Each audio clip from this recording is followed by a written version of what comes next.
আজ আমরা এমন এক যোদ্ধার কথা বলবো যিনি কোনোদিনও যুদ্ধের ময়দানে হারেনি, কিন্তু ইতিহাসের পাতা থেকে হারিয়ে গেছে। ছত্রপতি সম্রাজ্ঞী মহারাজ, যিনি ছত্রপতি শিবাজীর প্রথম পুত্র ও মারাঠা সাম্রাজ্যের তৃতীয় বংশধর। ভিডিও শুরুর পূর্বে সবার কাছে একটা বিশেষ অনুরোধ, যদি ভিডিওটা ভালো লাগে অবশ্যই লাইক এবং সাবস্ক্রাইব করে আমার পাশে থাকার অনুরোধ রাখলাম। এটা তোমাদের জন্য তো একদমই ফ্রি, কিন্তু এটা আমাকে এগিয়ে নিতে অনেক অনেক সাহায্য করে।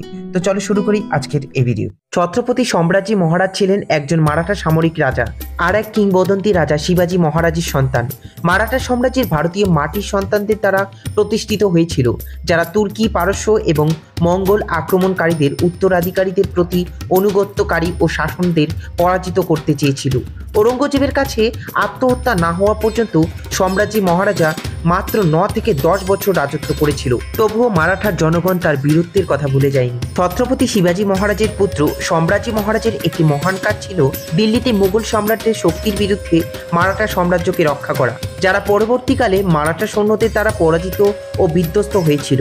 সেই সাথে শিবাজী মহারাজের মিশন এবং ধারণাগুলোকে এগিয়ে নিয়ে যাওয়া। শিবাজী মহারাজের মৃত্যুর পর উত্তর পশ্চিমে মুঘল এবং গোয়াতে সিদ্ধি, মহীশূর এবং পর্তুগিজদের মতো অন্যান্য আশেপাশে শক্তি সহ সাম্রাজ্যে বিভিন্ন বাধার সম্মুখীন হন। 1681 সালে ঔরঙ্গজেবের পুত্র আকবর দিল্লিতে তার পিতার কর্তৃত্বের বিরুদ্ধে সৈন্যদের একত্রিত করার চেষ্টা করতে দক্ষিণাত্যে আসেন। 1682 সালে ঔরঙ্গজেব চারিদিক থেকে মারাঠা রাজ্য আক্রমণ করার চেষ্টা করেছিলেন। তিনি মুঘলদের সংখ্যাগত সুবিধা নেওয়ার পরিকল্পনা করেছিলেন।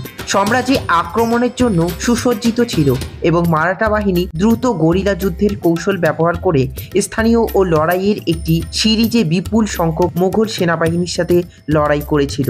ঔরঙ্গজেবের ছেলে আকবর সম্রাজ্যী রাজ্যের কাছে সাহায্য চেয়েছিলেন। শম্ভুরাজের ও ঔরঙ্গজেবের বিরুদ্ধে সংগ্রামে তাকে সাহায্য করার শপথ নিয়েছিলেন। ছত্রপতি সম্রাজ্ঞী মহারাজের ভক্তি তাকে সকলের হৃদয়ে সম্মানের জায়গা করে নিয়েছে। 1689 সালে 1 ফেব্রুয়ারি ঔরঙ্গজেব তাকে প্রতারণার মাধ্যমে বন্দী করেন। মৃত্যুদণ্ড কার্যকর করার আগে তারা উভয়ই ভয়ঙ্করভাবে অপমানিত এবং নির্যাতনের শিকার হয়েছিল। সম্রাজ্ঞী মহারাজকে কয়েকদিন ধরে হয়রানি করা হয়েছিল।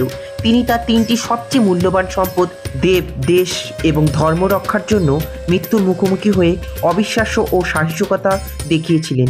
এর ফলে তিনি মহারাষ্ট্র জুড়ে সমাদৃত।